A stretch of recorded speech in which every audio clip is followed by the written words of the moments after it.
What's good, YouTube? It's your boy Quisballinn, man, and I'm back with another video. And Austin Reeves starts out Black History Month with a bang as he goes into Boston and beat up on the Boston Celtics without LeBron James and Anthony Davis playing for this game. I'm gonna be real with you. I bet nobody in the world expected this outcome. Once everybody seen LeBron ain't playing, AD ain't playing, and the struggling Lakers are gonna go into that building and beat what everybody thinks is the top team in the East and one of the top teams in the entire NBA, nobody would have thought that Austin Reeves would show up like this and lead the team to a victory. I mean, Austin Reeves, 32 points, 7 out of 10 from the 3-point line. Man, I just got to give him his props, man. I got to give him his credit. Got to give these guys their credit. These guys been rumored in trade talks for a while, man. And for these guys to continue to show up without their best two players, it's unbelievable, man. It's unbelievable. D'Lo had 14 assists. And look, man, those were the guys. They took it over. Hachimura chipped in. He had 15. Jackson Hayes stepped up. He had a double-double. And now, ever since this win happened, people want to flip the script now. People want to say AD and LeBron is holding this team back. People want to say trade LeBron James, trade Anthony Davis. People want to say Darvin Ham actually should stay as the Los Angeles Lakers head coach, in that he doesn't deserve the criticism he's been getting for the rocky start that they have had to the season. Well, here's what I got to say to that. The people who want to see LeBron James traded, majority of them hate him. And with those guys, anything negative surrounding LeBron, they feed off of it. It's amazing how whenever LeBron does something good, he hits a buzzer beater, leads his team to a win, they'll find something to crucify this dude. Oh, I ain't like the color shoes he had on tonight. Why was he wearing them shoes? Jordan wouldn't have did that. Jordan, yeah, he would have did it a totally different way. It's always something. You got guys who don't even analyze his game anymore. They just attack him, whether it's personal, anything about him, they attack. And I think people are silly for acting like this Lakers team can do this consistently without LeBron James and Anthony Davis. Bron and AD have already shown they can bring a title to this team. I literally had texts coming to my phone after the win saying they don't need them bums. This is the hatred that LeBron and AD gets. LeBron, majority of his hate comes from people who hate that he's in the GOAT conversation, people who try to tear him down because he's been so good for so long. And AD, most of his hate comes from the injuries, him missing a lot of games. People call him soft. But I think what we're missing here is these are two great players. LeBron, at his age, still a great player. And you know what? If this Lakers team decides to trade LeBron James, there's going to be a happy team on the other side. And I just hope he goes to a contender so that he can try and win and so that he can try and capture another chip. Please don't send this man to no trash team. That would be so unfair and so disrespectful to a guy that has brought y'all a chip and has brought y'all relevance for all of these seasons that he has played with y'all. And I know the Lakers are a historic franchise. Of course, they're always going to be relevant to a certain degree. But without LeBron there, I'm sorry. There's not many people that's going to tune in to any of these games. And you know what you guys should do? Go on ahead and package LeBron up with AD and send them somewhere.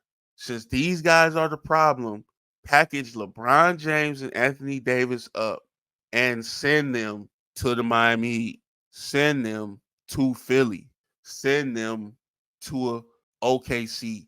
Send them to a Golden State and see what happens. Because this is the problem I'm having. You guys are calling LeBron and AD bums now for the season that they're having, right? The moment you send those guys to pair up with another superstar, you're gonna say that that's a super team. But I thought they were bums. I thought Brown was a bum. He's old. He can't hoop. He don't have no bag. AD's hurt. He's injury prone. He's soft. Why would you care that they go and they get shipped out to team up with another superstar? Oh, I get it. Because the truth is, you guys just hate on these guys for no apparent reason because you want to be like them and you couldn't. And I'm not saying they're perfect, man. They have issues, but I'm speaking to the reckless haters, the annoying haters who always got something negative to say and they aren't even analyzing the game properly. They're just looking for negative things to say. But as for the Celtics, this was pathetic. This was horrible. And this is why people were wondering would Jason Tatum and Jaylen Brown work together? I mean, we've seen these guys go to countless conference finals. We've seen them in the finals versus Golden State where they just had a turnover fest.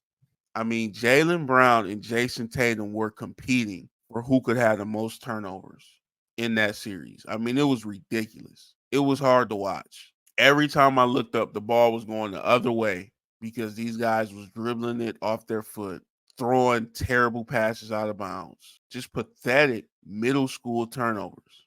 And we all know what Kendrick Perkins had to say about that head coach.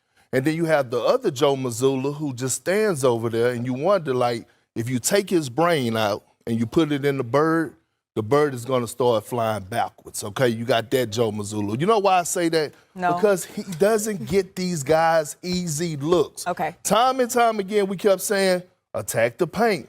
Like, you have so many guys that are great at cutting. Like, they cannot continue to play AAU-style basketball all the time. And so that was a funny line, but what I'm taking from that is he's attacking the coach's basketball IQ. He doesn't think Joe Mazzulla knows the game. So you got a younger head coach in there, not as experienced. What is this, his second year, coming in after Udoka. And you got Tatum, you got Brown, you got Porzingis in there, a guy who's always a candidate to be injured at any moment. You got Derek White, you got Drew Holiday. I mean, they're great right now in the regular season when they're hitting all those three pointers. But when you look at moments like this, losing to a Los Angeles Lakers team led by Austin Reeves with no LeBron James and Anthony Davis, this just lets you know this team can be had. This team can be beaten. They are not always going to bring their A game every night. To me, Tatum and Brown can be two of the best slashers, attackers of the basket on any given night. But these guys settle for a lot of jump shots. Shout out to Austin Reeves. Great game. Way to silence the critics, man. And I just hate that people are using this fantastic win as a way to talk down on LeBron James and AD. They over there happy for their teammates. And you guys are using this as fuel to criticize them. And they weren't even in the game. There's no way in hell you even predicted that the Lakers would win without those guys. Now that they did, you're going to act like you knew all along that they didn't need LeBron and AD.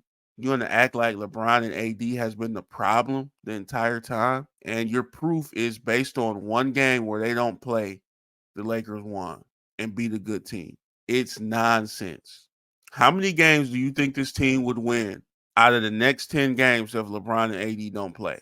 So we just have to start being realistic. We have to stop fueling all our arguments based on hate, based on dislike for players, because eventually it leads down the road where you just start not even making sense. The fact that you can't critically analyze because your hate for a player gets in the way. So I don't know if the rumors are true. I've been seeing it on Twitter. They're thinking about trading LeBron James. It would bring me great sadness to see the GOAT traded.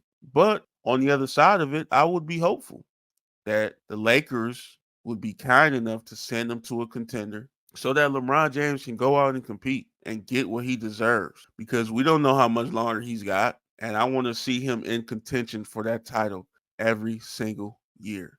Hats off to the Lakers for showing up without the star guys in that game. That was an unbelievable victory. Y'all deserve all the credit in the world. And shame on the Boston Celtics for getting beat like that on your home floor.